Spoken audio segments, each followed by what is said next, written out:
दीजिए ताकि इस शो का आप भरपूर आनंद ले पाएं। इस शो के प्रस्तुतकर्ता हैं उज्जैन स्मार्ट सिटी लिमिटेड, निष्पादक हैं मध्य प्रदेश पर्यटन। चलिए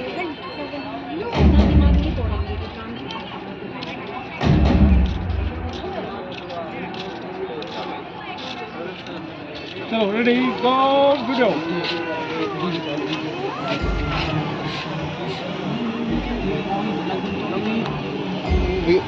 सब क्यों यार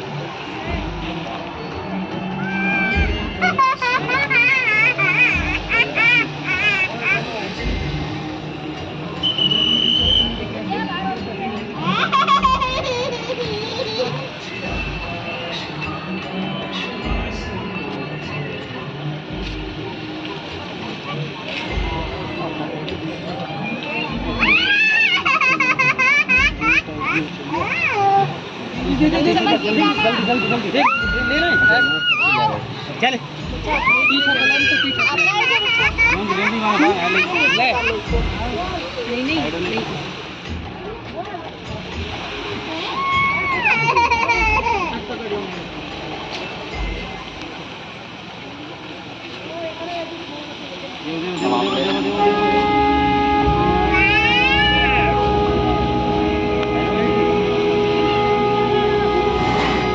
आदिदेव, शंकर, जटाधारी, मृत्युंजय, विश्वेश, त्र्यंबक, महारुद्र, नीलकंठ, महाशिव, महाकाल, महेश। महाकाल जिनके उद्गम से उत्पन्न होती सृष्टि की लय।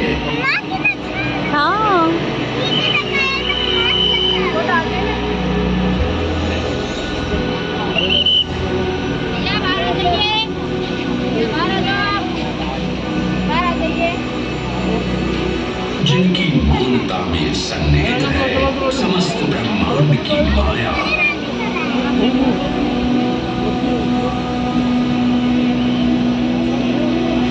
महाकाल जो हर प्राण और कोशिका में है, हर पल हर क्षण में। महाकाल जो है इस महानगर उज्जैन और नदी शिप्रा के कण कण में। आइए सुने उसी पावन नदी शिप्रा से महादेव की अद्भुत गाथा।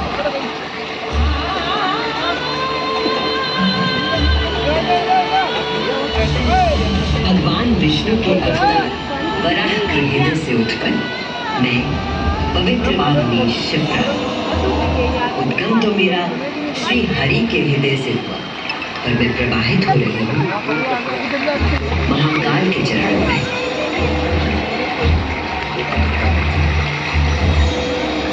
पुराणों में मुझे कई वरदान किए गए हैं। जबरदस्त, पाप अमृत और शिप्रा। वर्तमान कथा का प्रवाह आरंभ करने से पूर्व यह आवश्यक है कि मैं आप सभी को अपने उद्गम की उस दिव्य गाथा से अवगत कराऊं, जिसे जाकर आप अचंभित हो जाओगे। मेरा उद्गम ऋषि अत्रि से जुड़ा है,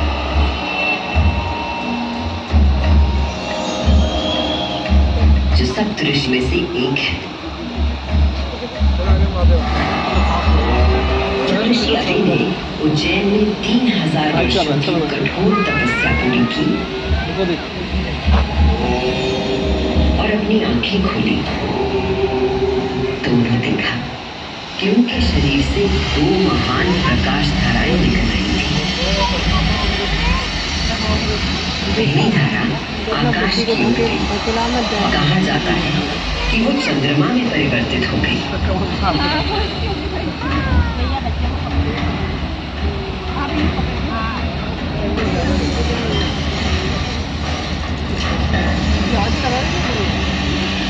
और दूसरी प्रकाश धारा पृथ्वी की ओर गई और उसने मेरा रूप धारण कर दिया।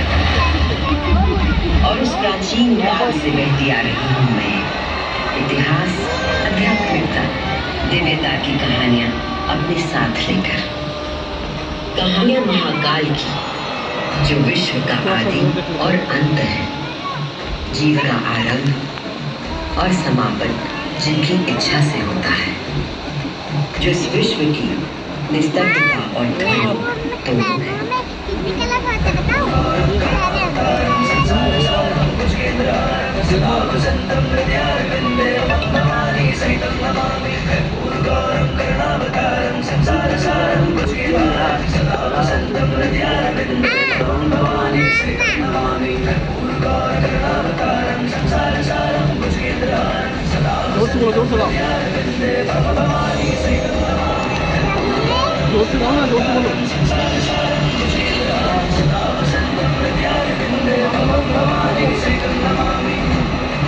महाकाल की महागाथाएं इतनी विस्तृत है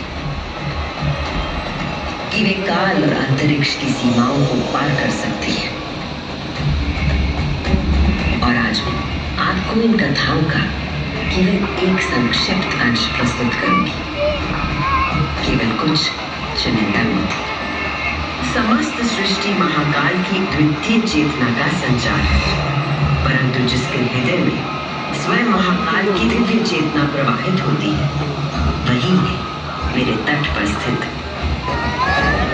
उज्जैन।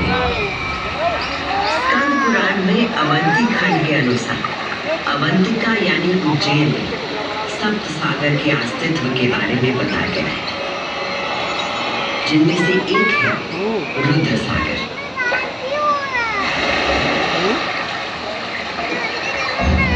वही रुद्र सागर जहाँ आज आप सब विराजमान हैं, जहाँ पर अनादिकाल से कमल खिला करते, जहाँ भगवान शिव स्वयं अपने गिर धारण मुंडों की माला का प्रक्षालन करते थे। पौराणिक प्रमाणों में मिलता है कि यदि कोई व्यक्ति अनजाने में भी इस जगह स्पर्श करता है तो 7 कुल का उद्धार हो जाता है।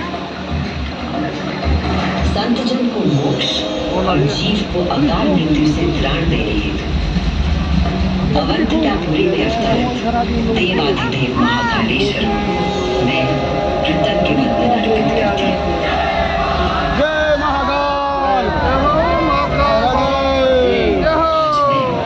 शिप्रा देवी आपको महाकाल के शिव पुराण में उल्लिखित एक गाथा सुनाती है।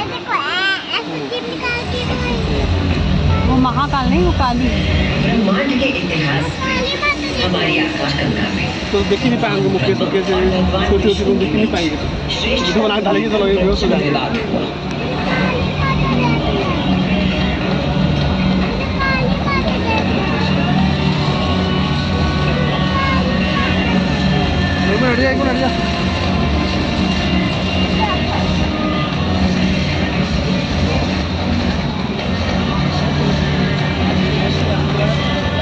विवाद जब अपनी पराकाष्ठा तक पहुंच गया तो दोनों अपने अपने दिव्यास्त्र लेकर आपन युद्ध करने के लिए तैयार हो गए।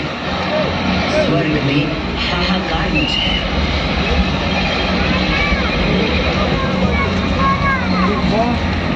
दिव्यास्त्र चलने से संपूर्ण जगत पर प्रलय का आना निश्चित था।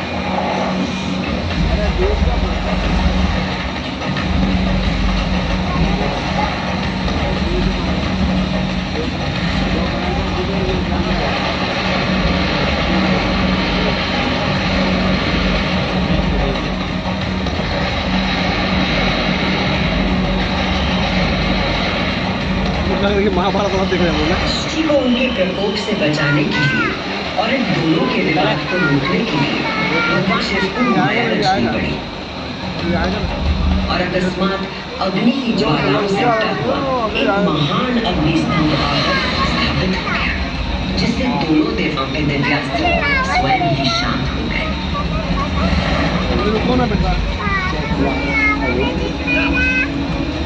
एक ऐसा अग्निस्तंभ जिसका ना कोई आदि था न अंत था, दोनों देवों ने अनुभूत किया कि इस स्तंभ के पीछे निसंदेह कोई अद्वितीय अलौकिक शक्ति निहित है। वे दोनों बोल उठे, हे महाप्रभु, आप हमें अपने यथार्थ रूप के बताइए। तब उस स्तंभ से महादेव स्वयं प्रकट हुए।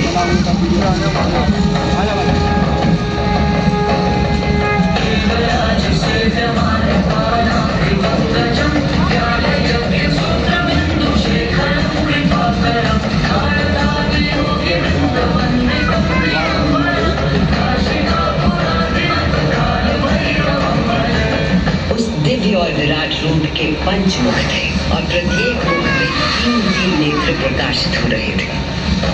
उनके भाल पर चंद्रमा का मुकुट था और मस्तक पर जटा।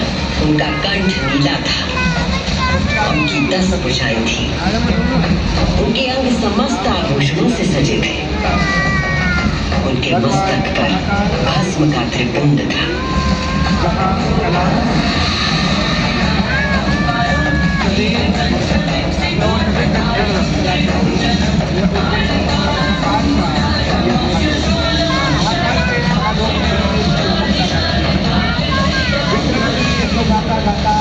महादेव ने ब्रह्मा और विष्णु से कहा, सर्वश्रेष्ठ ब्रह्मा जी, आपकी आज्ञा से सृष्टि की रचना करें और सर्वश्रेष्ठ विष्णु आप जगत का पालन करें। मैं ही सृष्टि का पालन करने वाला और मैं ही सृष्टि का संहार करने वाला हूँ।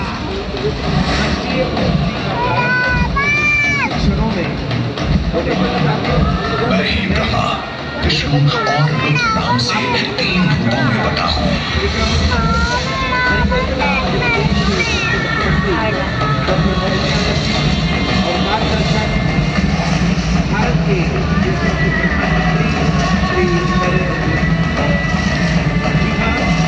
मध्य प्रदेश का गौरवशाली आयोजन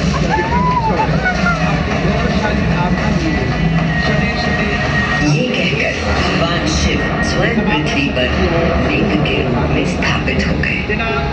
30 तारीख उस पल से इस लोक में लिंग पूजा का विधान प्रारंभ हुआ। देश की प्रख्यात आशिका श्रेया घोषाल को डिप्लोमेटिक गीत अलग तरह से दिया जाएगा, जहां देश की राष्ट्रपति द्रौपदी मुर्मू के द्वारा यह सम्मान। अभी आपने सुनी वो गाथा कि किस प्रकार भगवान शिव ने लिंग का रूप धारण किया। अब मैं सुनाती हूँ उज्जैन में महाकालेश्वर के प्रकट होने की कथा। उज्जैन नगरी में नित्य वेदों का अध्ययन करने वाले एक ब्राह्मण देवता रहते थे। उनका नाम वेदप्रिय था। वेदप्रिय प्रतिदिन पार्थिव शिवलिंग बनाकर उसकी पूजा करते थे।